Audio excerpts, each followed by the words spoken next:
Ciao ragazzi! Ito na yung ating nakuhang kangkong. Ito yung mukha niya. Oh. Yan oh. Madilaw-dilaw na siyang tingnan. Pero nung nalinis ko siya, ito na siya. Oh, di ba? Mukha na siyang kangkong. Kanina isa talagang yan oh, ang dilaw niya. Yan oh. Oh, mga lantutay niya. So talagang tiyaga lang talaga. Kung gusto mong makakain ng kangkong dito sa Italia dahil mahal siya, magkano yung kilo na ito? Hindi ko lang sure, pero siguro ay nasa 3 euro. 3 euro ba? Or 5 euro? 5 euro is 300 pesos ha, yung kilo. Kung nasa 5 euro ito dahil isang bugkos nito eh, baka nasa 150 o 3 euro na, ay wala pa yung kalahating kilo. Isang ganyan no. Isang ganyan no. Ayan. Isang bugkos. Yun. Siyempre, ito guys, binubugkos tapos parang pagkain na ng baboy is okay na. Ayan, nagsisimula na naman yung aking allergy dahil nandito ako sa Milano. Pero kanina nandun ako sa bundok. Malayo ako sa city. Talagang wala akong allergy. So ngayon nagsisimula na naman yung aking ilong. Ayan. Tanggalin lang natin yung dilaw-dilaw. Ayan. At saka aadobohin na natin. Diba? Ito kangkong. Si Chiama kangkong in Pilipini. Ito na yung aking nalinis din kanina. Kaya lang hindi ko pinutol yung pinakadulo niya. Wala is pinutol ko na para matanggal na yung kanyang mga matitigas na ulo. Tapos ito na lang yung linisin. Dahil, hugasan natin, i-slice natin ng ganyan. Ay, maano pa ito matigas. Saan ko ba nilalagay yung malinis? Ano ba, nagkahalo-halo na? So, ay, doon ko pala nilalagay yung malinis. Ayan, pagkasi. Kailangan talaga ng tiyaga. Eh kung gusto mong bumili, bumili ka. Mag-ano ka ng euro. Eh ito, oh, yun, pulot-pulot. Tapos, linisan lang natin, tatanggalan lang natin yung mga hindi siya kagandahan. At saka, aadobohin na natin. Sa amin kasi, pag kami mag-aadobo, dahil nga marami kaming kangkong sa likod ng bahay, tinatanggal mo na yung dahon isa-isa. Yun, tatanggalin. O, yun dito, slice natin yan. Tapos yung pinakadulo niya, yun na yung hihiwain natin. Parang yung bahog siya ng baboy. Dahil masarap itong ano niya eh. Yung pinakatangkay niya, uunahin lang natin sa paggigisa. So, ngayon is maglilinis muna tayo. Ayan. Lilinisan muna natin siya ng bonggang-bongga. Tatanggalin natin yung kanyang mga yun na, yung kanyang mga hindi magagandang etc. Ayan. Talagang sipag at tiyaga. Para tayo ay may mapapala. Ayan.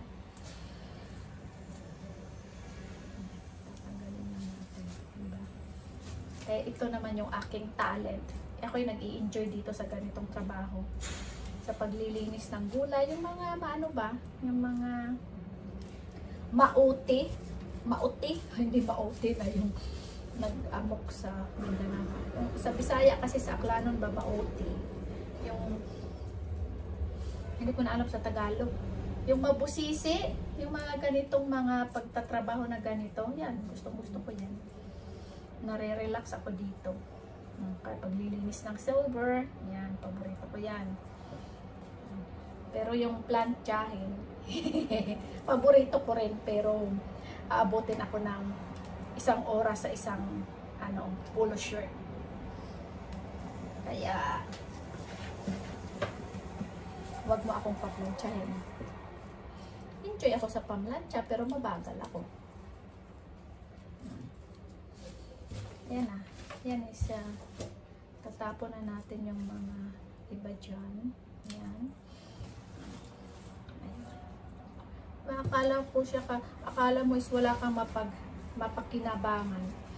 Oh, pag ikay may isda, may ulo ng isda, tapos ganito. Oh, sinigang. Okay, bunisimo. Wala eh. Late na tayo doon. Galing pa kasi tayo sa laboro, sa trabaho. Eko, yung baka yung may ano siya. Ayan. Oh. Ayan. O, diba? Nako. Bibilhin ko pa ito. Nako. Magkano nito? Magkano ito? Pag binili ko ito. Oh. Baka ito lahat is abutin na ito ng 10 euro. Dahil ngayon lang ito may tinda dito dahil magsa-summer na. Pag winter naman walang ganito. Ay, may mga ampalaya na yan sa susunod silang tatakin. Kasi may mga Pilipino din itong magtatanim eh sa mga bakod-bakuran nila. Sa kanilang mga orto. Orto tawag dito yung garden. Ito'y malagyan lang ng tubig at saka ano eh sisigla na ito ulit. Yung kangkong. Ayan.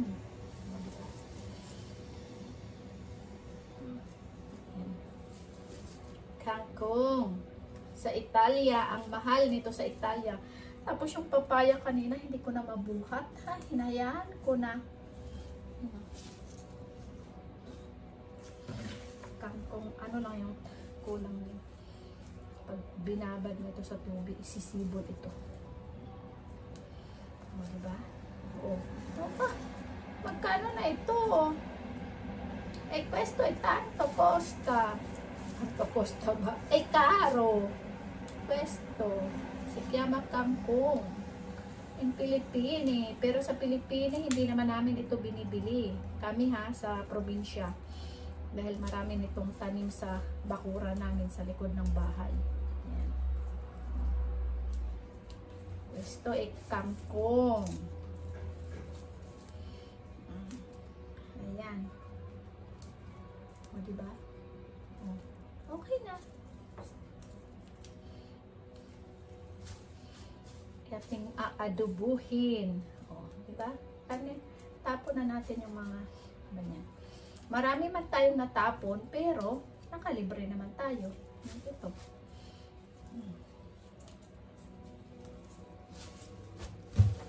Oh, meron pa ba? Ayan, okay na. Solved na yung ating almusal nito bukas. Solved na yung aking almusal bukas. Ayan. Ito, tatapon na natin. Okay.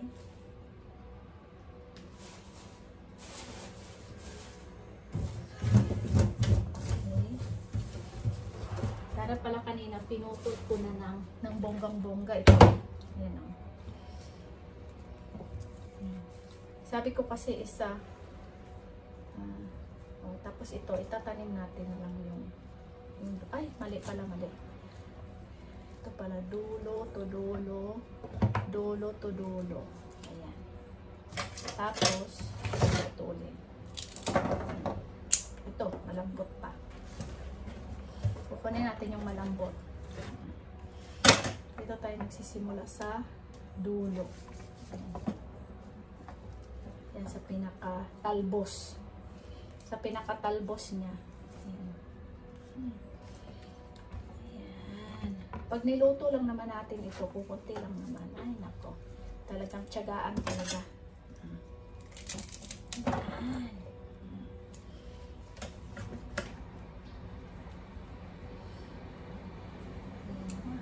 Adobuhin. Ha? Yun. Diba? Naku, ito talaga yung aking talent. Grabe. Ang paghuhugas ng gulay hanggang sa amo. Imagine mo pa naman, nakakita ako ng amo. Yung trabaho ko. Tagahugas ng gulay. Tagahugas ng ng gulay sa tuwing Biyernes. Siyempre, maglilinis din muna ako ng bahay. Saka ako maghuhugas ng gulay. Kaya lang, more ng aking time, maghuhugas ako ng gulay. Ayun. Ayun na yung naririnig nyo yung ano. Naririnig nyo yung mga sasakyan. Yung maingay. Yan yung mga naglilinis na doon sa kalsada na kinuna natin. Itong kangkong. Hindi ko na kayang bumalik pa dahil syempre is anong oras na rin. At nandun na nga yung basura. Kaya ito talagang buhat-buhat ko. Ay nako, kangkong. Meron na akong alugbate doon nung pinulot ko rin ng isang linggo pa yan. Ayan. Tanggalin na lang natin yun. Kung may ulo ng isda, ano? Sus, nako, bongacious. Ayun yun. Natikman nyo ng friendship natin yung ulo ng isda. Is talagang masarap na daw yung ulo ng isda. Science talaga at hindi ako kumuha ng ulo ng isda na yun. Kasi nga pagod na rin nga ako at wala na rin pwesto sa ref. Kaya hinayaan ko na lang. Sa sunod marami pa naman. Ayan. Ganito rin nga minsan yung ginugulay yan pag sa Pilipinas, 'di ba? Pag kumuha ka doon sa likod ng bahay pag naiarawan na siya, itong kangkong talaga is ano. Siguro kinuha ito nung mga Friday. Kinuha ito ng Friday, hinarvest siya. Mainit na nga ngayon sa Italia. Kaya ito yung kanyang kinalabasan.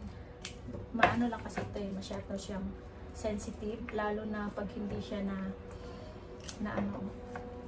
tubigan. Dapat kasi nito binabawad nila sa tubig Kaya lang is yun nga, bundle-bundle nga yung kanilang pag-harvest nito. Talagang ito naman isa-isahin mo naman ito maliliit na ito talaga namang kaya abutin ng siyam-siyam. Baka abutin ka ng Pasko hindi ka pa makatapos sa yung pinagagawa sa buhay mo. Ayan. Ito is napaka-healthy ng kangkong. Akala nyo lang. Nandito lahat ng mga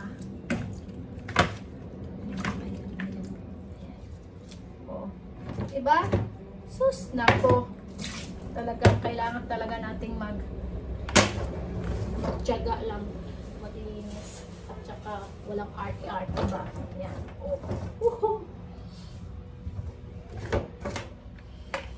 Okay. Linisin muna natin dito.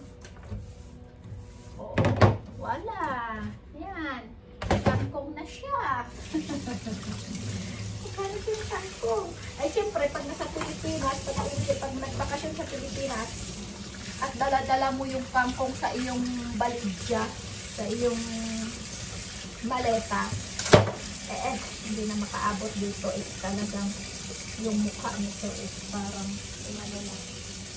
parang natalo sa pokwang. Natalo sa pokwang. Ayan.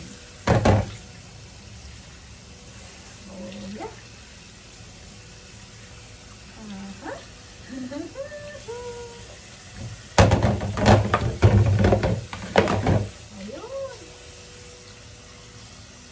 Diba?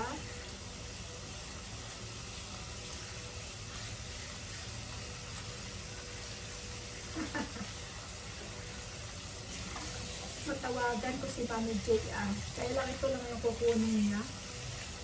At saka papaya. Kunti lang kasi.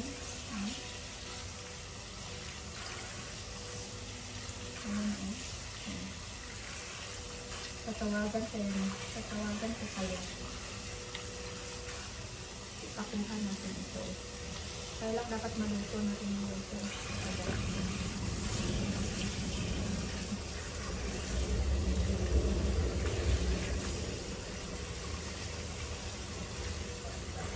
Ito lang, pagkuhugas lang ng kangkong, ipapakita ko sa inyo, ragazzi. Hindi kasi ako nag-edit na. Kaya meron akong kamera sa buhay ko.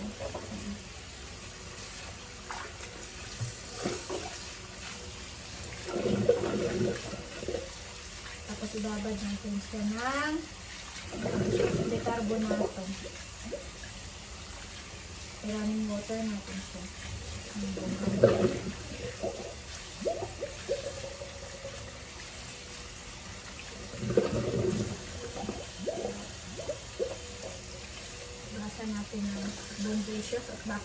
linta. May linta na makasama dito.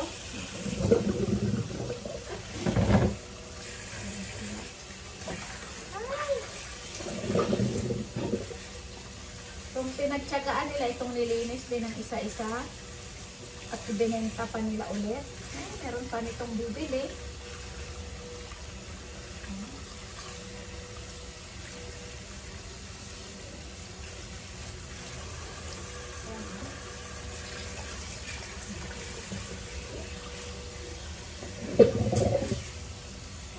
Hindi mo ito mabibili ng 5 piso lahat. Baka ito'y 20 euro na.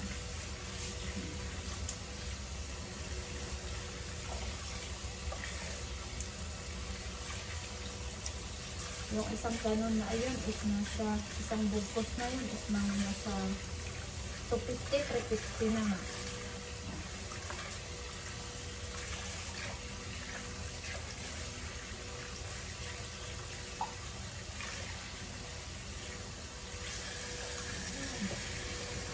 Dami natin kangkong. Ngayon lang ito yung mga nakaraang taon na doon ako sa kabila ng merkato. Hindi, wala pang masyadong kangkong. Ngayong taon is may mga seeds din naman kasi ito Pwede din naman kasi magtanim ng seeds ng kangkong. May buto ng kangkong.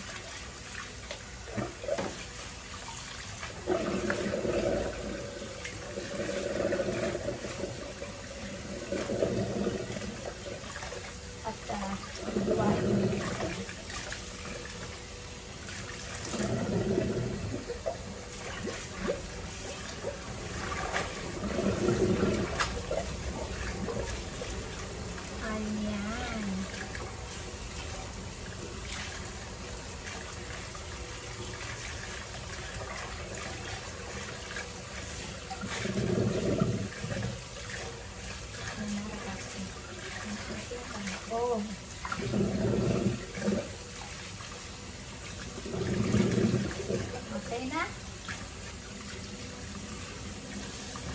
Lulutuin na natin ito maya-maya. Hugasan na natin ng bonggang-bongga. Diba?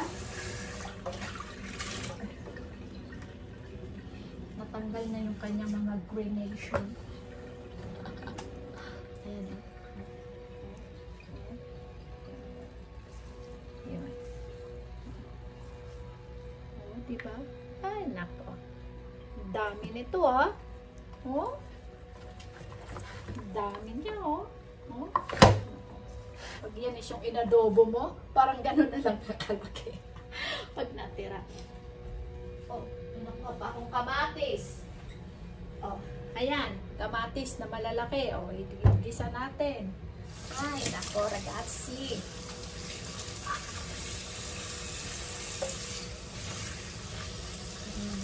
Igigisa natin sa kamatis ito at saka sa sibuyas at saka sa bawang. Pero pinagpupulot natin, ay wala na, libre na. Makakapagpadala na ako sa Pilipinas pambili ng ni mama, gatas.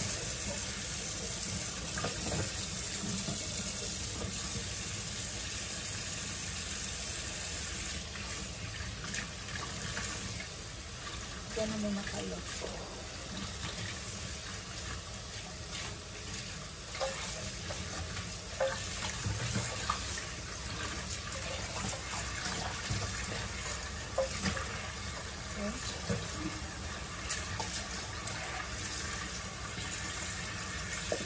Okay.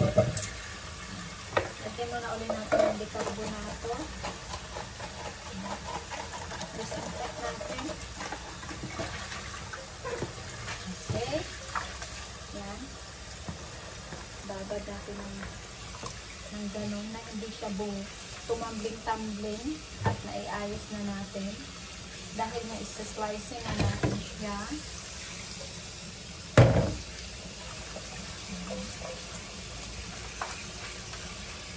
Sama natin ito. Ay! Naku po, Lord. Thank you, Lord. Ito natin kangkong.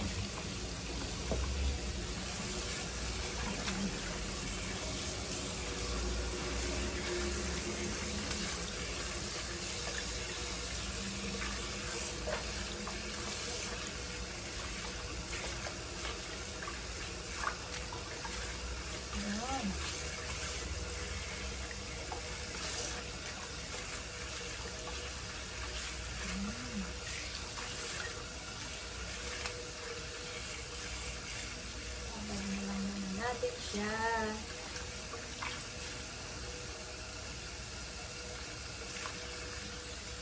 Ayan, ragazzi. Bababad natin yung ating kangkong, saka natin lulutuin. Ay siya, ragazzi. See you sa pagluluto natin ng kangkong. Okay, ciao ciao, dopo.